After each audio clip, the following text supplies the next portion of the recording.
Hey, what's up, guys? Welcome back to All Praise Picks. Today we're looking at the Dallas Mavericks versus the Boston Celtics in the NBA Finals, Game 5, back in Boston on Monday, June 17th, 2024.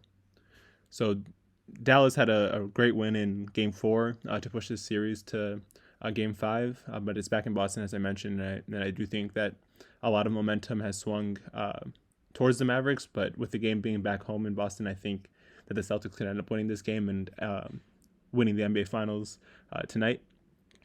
So I have a few parlays for you guys. I think it's 9 total. Just did a lot of research today and had a lot of different leans towards the games. So as always, I'll break down the lines, give you my thoughts, and if you tap in, we can all win.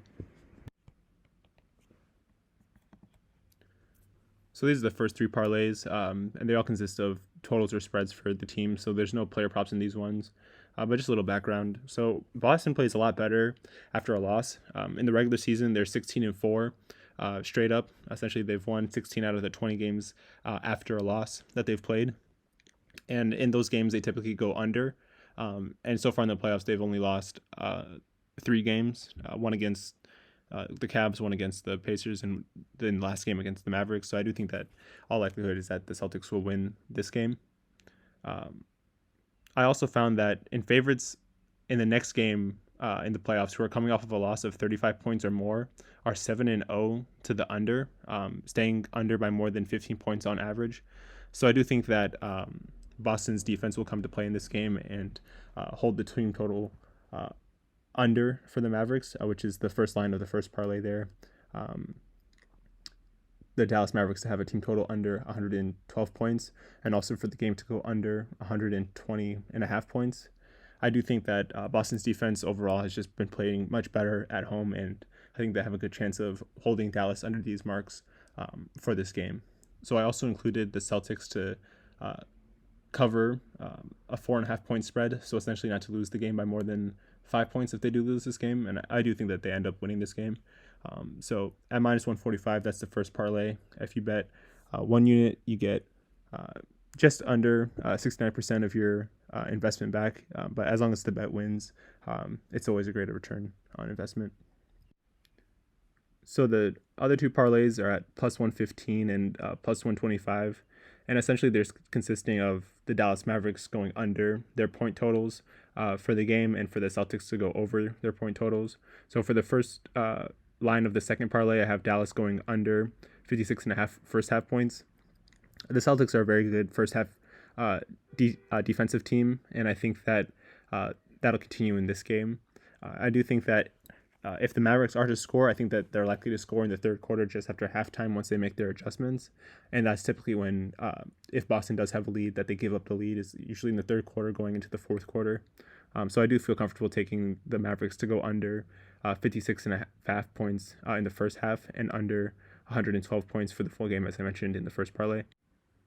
I also think that the Celtics will be leading after the first quarter. I think just because of the overall crowd energy and the understanding that this is pretty much the most important game of the season for both teams, but a little bit more for the Celtics because they can win the NBA Finals in this game.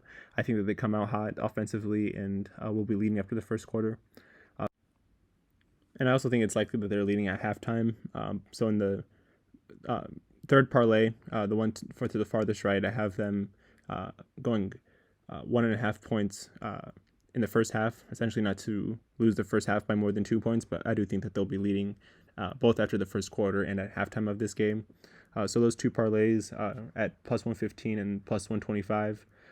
If you bet 1 unit on either, you can get 115% or 125% return on your investment, which is always good. But as always, just have financial consciousness and evaluate your bankroll when making these decisions. So these are the next 2 parlays. I have the first one at minus 110, a 4-leg parlay, and they're pretty much consisting of the stats that I think that would be easy to get no matter who wins the game. So I have Luka to get 7 rebounds and Tatum to get 7 rebounds. So Luka, he's been averaging 11.3 rebound chances and has converted them into 8 rebounds per game. And I think that he could have gotten more in the fourth quarter of Game 4 if he actually played in the fourth quarter. I think he finished with 5 rebounds and 5 assists in that game. So I do think that he'll be able to get over 7 rebounds in this potential closeout game for his team.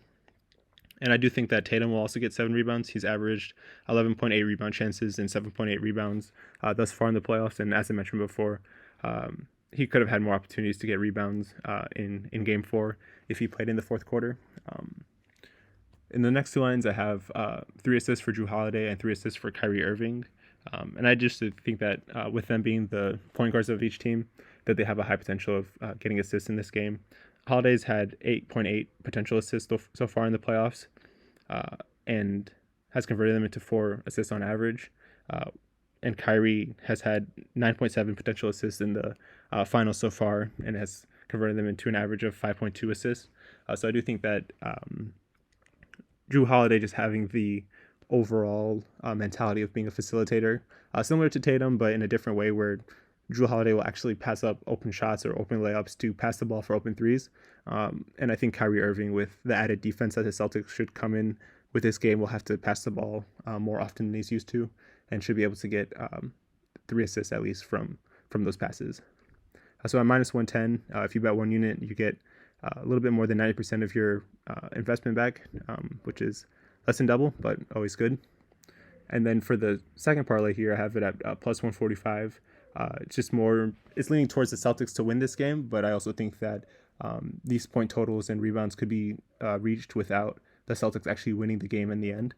So I have Tatum and Brown to get over 20 points. I do lean more towards Brown in this game to score. Tatum, he has been a little bit hit or miss, but he did only have 15 points in Game 4, so I do think that with him understanding that this is a closeout game, that he should be able to bounce back and score 20. Brown, on the other hand, he only had 10 points, but I just trust him more often to score than Tatum, and I think that his overall offensive game versus Dallas is more consistent. But I do think they have a good chance of getting 20 plus for both of them in this game. And then I mentioned Tatum 7 rebounds, but I also have the Boston Celtics to not lose the first half. So essentially, if the first half is tied or if they're winning, that last line of the parlay hits. But I do think that they'll be leading after halftime in this game. So at minus 145, at plus 145, if you bet 1 unit, you get 145% return on your investment. But as I mentioned in the first 3 parlays, just have financial consciousness and an understanding of your bankroll when placing these bets if you do end up placing. So these are the next 2 parlays. I got one at plus 150 and another one at also plus 150. The thing about these parlays essentially is I added Al Horford into them, and with Porzingis likely not playing in this game, I do think that Al Horford has a higher chance of getting rebounds in this game. But I also think that the presence of Xavier Tillman in this game could lead to Horford getting less minutes, but I think his overall veteran awareness is really beneficial in Game 5, and he understands that this is a closer game for him to get, I believe, his first NBA championship. So I think that he'll leave it all in the court and get 5 rebounds. And looking at the second parlay to the right, I added Derek White to get 10 plus points and Jaylen Brown to get 3 plus assists. I think when it comes to Derek White, he did have a bad game 4, where I think he shot all 3-pointers and he was 2 for 8 for only 6 points. So I do think that he'll play better, especially being back at home. So I think that 10 plus points for him should be an easy lock. He's had over 10 plus points in all the other finals games except for Game 4, and he also didn't play in the fourth quarter of Game 4, so he still had the potential of getting over 10 points in that game. And when it comes to Jaylen Brown at 3 assists, I think that even though this isn't really Brown's player profile, and in terms of his offense, he doesn't really pass the ball that much, especially if he has a scoring opportunity. I think that in this final series, he's passed it a lot more and has had a lot more potential assists. He's averaged 9.5 potential assists so far in the finals and 5 assists per game. And most of that was because of games 1 through 3. And I think that if he did play in the fourth quarter of Game 4, he could have had over 3 assists as well. So with these 2 parlays at plus 150, if you bet 1 unit, you get 150% return on your investment. So there is added risk to these parlays. So just have financial consciousness when making your decision. And these are the last two parlays. These are like my finals MVP parlays. I think that if the Celtics do win this game, that Jaylen Brown will win the finals MVP. And I think that he understands that and will leave it all out of the court today, especially being back at home. I think he understands the magnitude of the moment and will show up in a big way. So I have Brown to go over 20 points and 5 rebounds, as well as the Celtics to win in that first parlay at plus 115. And I also have him to win by more than 2 points in the second parlay for the Celtics, and also for our Holiday to have 3+ assists. When it comes to Jrue Holiday, he's averaged 8.8 potential assists and 4 assists, as I mentioned before. And I think that in this closeout game, he'll be more of a facilitator and may not be looking for a shot unless it falls early. But I think that Tatum and Brown will be the primary scorers of this game, and they know that they have the best chance of winning if Tatum and Brown are the ones scoring offensively.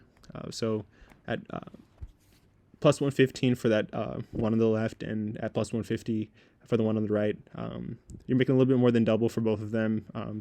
And I do feel pretty good about all the parlays that I posted in this video. So I'm looking forward to the game. Deep down inside, I hope that it doesn't end so that there's more NBA to watch. But I do think that this will be the last game of the NBA season. So hopefully if you guys tap in, we can all win for one last time in the NBA. But until next time, peace out.